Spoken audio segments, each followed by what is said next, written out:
ito. Medyo kailangan po, may-ari tutuka. Ang kusara po na ito, isamahan niyo po kami sa aming po Sunday School. Kami po nagpapasalamat lalo na sa aming po natapos sa service. Sa message po na na-receive namin galing kay Pastor at sa present worship po. Sa pagkakataon po na ito, be a vessel, Lord, again, to deliver your message. Kung ano po, Lord, gusto niyo ikahati sa mga simbahan, yung deliver po ng maayos. Lahat po na ito, Lord, ay naman po natin sa inyo, basta sa Jesus' name. Amen. Sabi sa inyo, yung Sunday School, may waga talaga. Yung di-discuss natin, medyo mabigat. The devil. What you first to understand kung saan galing, no? Kita natin yung mismong topic natin is spiritual warfare. No? Doon siya galing. Tayo, bago tayo sumabak, no? Yung mga bansa na nasa gera ngayon, bago sila sumabak sa gera, kailangan, ikilala muna nila siya yung kalaban nila. No? As Christians here, during our time here on earth, we're in spiritual warfare, buong buhay natin. No? Kailangan, para tayo ay manalo sa ating kalaban, kailangan kilala natin siya. Kilala natin kung paano siya kumikilos, paano siya nagde-deceive, at kung saan sa galing. The devil. Okay. Spiritual warfare is real. No? Kaya sabi ko nila, totoo ito, nangyayari sa buong natin buhay. Every believer lives in the middle of an unseen battle between the kingdom of God and the forces of evil. No? Ito mas mahirap ito kasi ito yung nangyayari sa loob natin. No? Ito yung battle dun sa pag mag-isa na lang tayo, mga kong sinasabi. At dito, saan pumapasok yung demonyo? Saan siya habang complacent tayo? No? Dun sa moment na pinaka-vulnerable tayo, and dun dapat, dun natin strengthen. No? Pwede po, makinig muna tayo sa speaker natin. Mamaya na po tayo magkwentuhan. Okay po. Next. To stand firm, we must know, syempre kung sino yung kalaban natin. No? Sino si devil. How he operates. Yung how he operates, hindi natin ito masyadong itatakil kasi ito yung topic ni Ryan next week. No? Yung deception niya, paano siya magtrabaho. Dito, ang didiscuss natin ay kung anong pagkakakilanlan natin sa demonyo. No? Where our victory comes from, ultimately.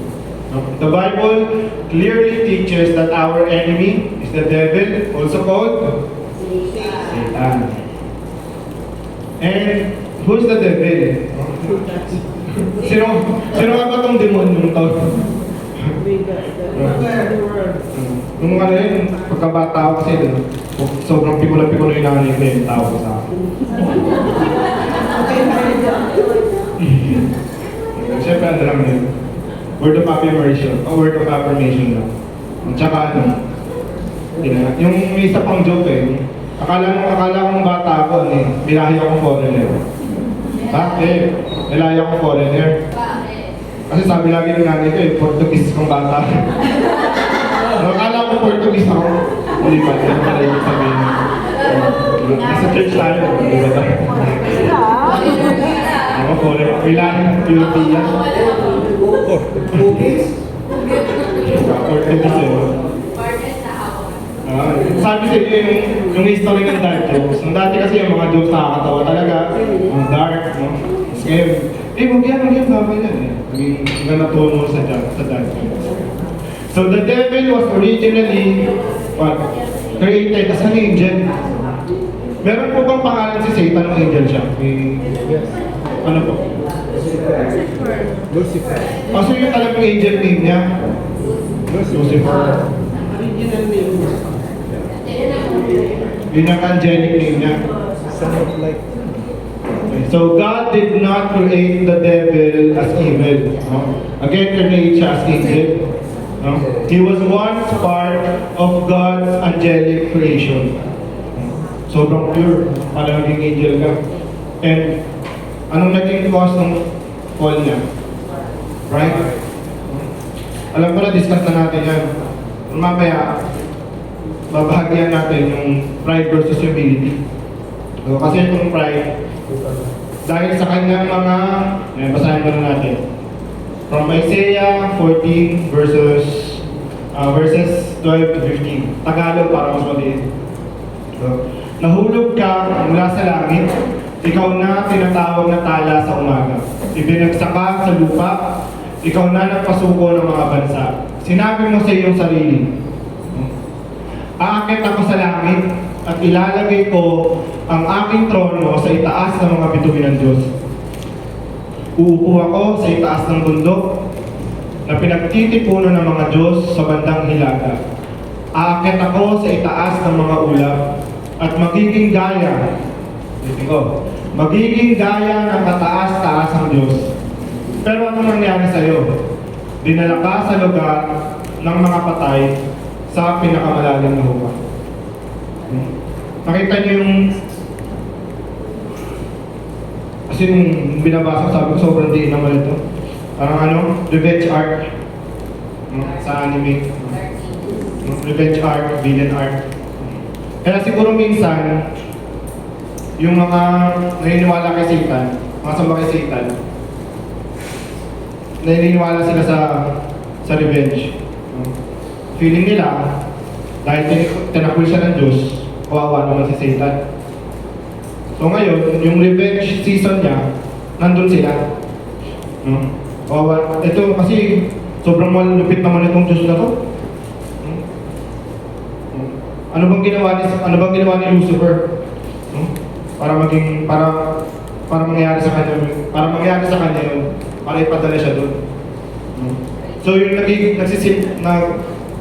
nag-sympathize, nag-empathize sila sa kung anong nangyari. But hindi nila nalaman, if basahin lang nila ano ba talagang nangyari, mas maintindihan nila. Tsaka mas gusto nila yung gano'n kasi maangas. Andun yung term na maangas eh. No? Nandun yung term na cool. Parang kapag naninigarilyo ka, no? Pag naninigarilyo ka kasi, feeling mo cool. No? Angas mo, gusto mo pa eh. Pero hindi mo alam, lahat ng tao nakapaligid sa'yo, but they feel sorry for you. So you're just fooling yourself that you're being cool. If you're being maangas. Hindi mo alam, yung mga tao nakapaligid sa'yo, hindi naman yun yung tingin sa'yo. They feel sorry for you. Naawa sila sa'yo, nahabag sila sa'yo. Dahil sa ginagawa mo sa katawan.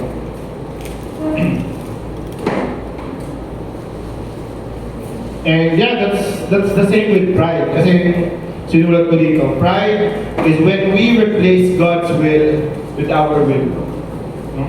Pride is putting ourselves in a place that belongs to God. Para kay Lord yun, inaanakaw mo. Para kay Lord yun, inaangkin mo. Kasi feeling natin mas marunong tayo, mas alam natin. Kasi buhay natin ito eh. Alam ko yung nangyayari sa buhay ko, alam ko yung katawan ko. This is my body. Ano yun? My body, my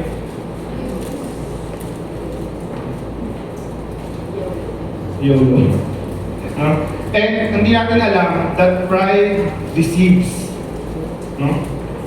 Satan actually believed that he could rise above God. He could sit on the throne of God. He actually believes that. And hanggang ngayon, yun yung tinatrabaho niya. Satan rebelled against God. And he desired God's authority and position. Hindi lang siya basta nag-rebelde. Gusto niya, siya yung maging Diyos. Gusto niya siya yung mapunta dun sa posisyon na yun. Because of his rebellion, he was, ano nangyari? Was cast down. And here's the important truth. Satan is not equal to God. He is a defeated rebel, not a rival dying. Mabuti sa atin na isipin natin na mababa si Satan. Bakit? Para hindi niya tayo ma-deceive. Kasi pag hinayaan natin na malanse, nagalit ko sa Laguna yung malanse, ma-deceive, lalo na Tagalog kasi, bulak ka. No? Malanse. No? Ang hayaan natin na malanse o lansihin tayo ng kalaban, ma-deceive. No? Lalansihin. Lansihin. Huwag na malansihin. No? Tayain. Maloko. Malinlang. Ahayaan natin na malinlang tayo ng kalaban. No? Malilinlang niya tayo kung ang tingin natin sa kanya ay mas mataas sa atin or papantay natin. Kaya mas maganda, isipin natin na he is a defeated rebel. No? Tinalo na siya nino. Lord Jesus. And Satan targets, na kailangan natin tibayan ang ating mga loob. Satan targets God's most precious creation. Sino yung mga yun? Tayo. The people. No? Since Satan cannot defeat God, sino yung atakihin niya? Mga anak ng Diyos. God's children. Mga gawain ng Diyos. God's work. And ultimately, God's purposes in our lives. Mga ginagawa natin para sa name ni Lord. Papansin niya lagi may aberya. Bakit lagi may aberya? Minsan may naisip mo, napapagkamalan mo pa na bakit yung will ni Lord kasi ang daming sagabal, daming agaryang nangyayari. Pero, sipin mo saan ba talaga yung goal mo? Papunta kay Lord, sadya at sadya at sadya. Na may agarya. Basta tatagan mo lang yung sarili mo at alam mo kung para saan yung ginagawa mo. Alam mo na para kay Lord yung ginagawa mo. Kahit anong agarya pa yan, kapit lang. Kasi sigurado meron eh. No? Hindi to smooth sailing na buhay. Lalo itong pinili natin na buhay bilang Kristiyano, hindi to smooth sailing. No? Narrow eh. Sobrang daming aberya, challenges. Minsan, there will come a time na maki-question mo. Pero pag dumating yung oras na yun, isipin mo, tandaan mo, no? Kung para saan yung ginagawa mo. At para kay Lord lamang. Amen? And ito yung mga pangalan or the names that describe the devil. Bakit natin kailangan malaman? Understanding his titles helps us understand how he works. Ano yung una? The accuser. Yung sa Martin, si Ronan the accuser. Satan accuses believers before God. He reminds us of our sins and he tries to make us feel condemned and hopeless. Nakikita nyo? No? Kasi dinadaanan natin sa buhay. Kung paano tayo naakusahan ng demonyo, paano tayo naakusahan ni devil. No? Kasi sa dami ng lahat ng ginagawa ko naman para kay Lord. No? Lagi kami maririnig ka pa rin. At ito yung pinakakainis sa sinasabi. Kristiyano ka pa naman. No? Narinig na natin yun. Sigurado na narinig na natin yun. Kasi we're not perfect eh. No? Although we do everything in the name of the Lord, lagi mo maririnig ka yun. Kristiyano ka pa naman. Isang mali mo lang. Isang mali mo lang. Maririnig ko na agad yan. Sisiba ka pa. Sisiba ka pa ng lagay na yan. Kristiyano ka pa naman. No? Galing saan yung boses na yun? Though galing sa tao na naririnig natin, pero ultimately galing kanino. No? Kasi kine-question niya. No? Inaakusahan niya tayo. No? Na bilang anak ng Diyos, bakit ganyan yung ginagawa? No? Kung sino ba yung sinusunod mo? No? Kasi kung sino yung sinusunod mo, yun yung sabihin ko sana epitome, pero yung kasi yung model mo eh. No? So saan kami model? No? Sa Diyos. So habang inaakusahan ka niya sa mga maling ginagawa mo, inaakusahan niya rin si Lord bilang hindi perfect. Pero perfect si Lord. Dahil lahat ng to may dahilan. No? Important too. No? Because Jesus is our advocate and our defender. Habang inaakusahan tayo ng kalaban, what do? No? We pray to the Lord. And our Lord answers. Hayaan mo lang sila. No? Basta alam mo kung para saan ang ginagawa. No? Alam ko na para sa akin ang ginagawa. Sabi ni Lord. Ano pa yung isa? The adversary. No, kalaban. Mas Tagalog. The name Satan means opponent or enemy. Kalaban. No? He opposes God's people. He works against God's plans. And his goal is to destroy faith. Kaya sa araw-araw na pinagdadaanan natin, as we walk this life, lagi tayong makakakita at makakasalamuha, sumisira, bagay o tao, pangyayari, na sumisira sa faith natin. Sa isang araw mabibilang mo talaga. Yung mga araw na puputok yung budyo mo. Sa mga bagay na hindi mo control. And ito pa, the roaring lion. Ano ba ginagawa ng leon na to? No? He searches for spiritual weakness.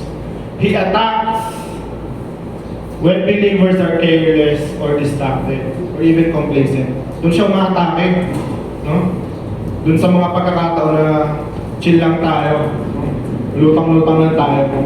Yun yung perfect opportunity for the devil to attack. And he seeks to devour. Dumbre. No? He seeks to devour and spiritually destroy. you know. Ayon nga sa 1 Peter chapter 5 verse 3. Be alert and of sober mind. Your enemy, the devil, prowls around like a roaring lion, looking for someone to devour. He's always on the lookout. Daig pa yung CCTV, daig pa yung kapitbahay mo. Makikita niya lahat, no? Makikita niya lahat ng ginagawa mo. He has that power, no? And sino pa yung may kapangyarihan nun? Kaya din yun ni Lord. No? Kung kaya ni Satan na makita lahat ng ginagawa mo, masigit na kaya ni Lord. Kasi yung connection mo na kay Lord. No? Amen? And our response in spiritual warfare. Victory does not come from our strength. No? Hindi sa ating mga sarili. Tayo may hina lamang. It comes from surrendering to God. No? First that we have to do, of course, is to submit to God. No? Second is to trust the victory of Christ. No? And third and fourth, pinaka-importante, is to stay spiritually alert. Kailangan high alert tayo sa kalaban. And fourth is always, to walk in obedience. Trust and obey. Hindi ka naman masyado lyrics. And there's no other way. Trust in Jesus. And as to walk in obedience, sobrang importante ito sa mga buhay natin. Lalo yung pagiging alert. Kasi sa buhay, sarap magpahinga eh. Sarap mag-chill lang. Tandaan natin, He's a roaring lion. And don't let the devil have that opportunity in our lives. Pero, on top of all of that, amen, Jesus has already defeated Satan through the cross. Ito yung sandigan natin. Kaya sinasabi ko sa inyo kanina na ang dapat ang tingin natin sa demonyo ay mas mababa. No? Not to underestimate him. No? But, para kilalanin natin, alamin natin na natalo na siya. And our mission, habang nandito tayo, is to continue. No? Panatilihin natin na yung status ng demonyo ay defeated. Na hindi siya maging idol. No? Hindi siya on the lookout. Nandun lang siya, nakakulong lang siya dun sa term na defeated. No? Kaya nandyan yung cross for us to be reminded kung paano siya natalo. No? On that day, natalo yung demon. No? And yun lamang po. Let's pray. Lord, maraming salamat po muli sa araw po na ito. Salamat po sa pagkakataon na may hayag, may mabuting balita. Na Lord, na natalo niyo na po ang demonyo. Natalo niyo na po, Lord, lahat ng mga kasalanan. Salamat po muli sa araw po na ito, sa pakikinig po ng buong congregation. Mga po, Lord, na ingatan niyo po kami sa buong linggo na ito. Kayo po ang manguna, Lord, sa aming mga desisyon. Kayo po ang manguna sa aming buhay at pag-ingat, hindi lang po sa amin, pag-ilalim po sa aming mga kapasa buhay. Lahat po na ito, Lord, ay inaman po namin sa inyo. Taas-taas. In Jesus' name. Amen.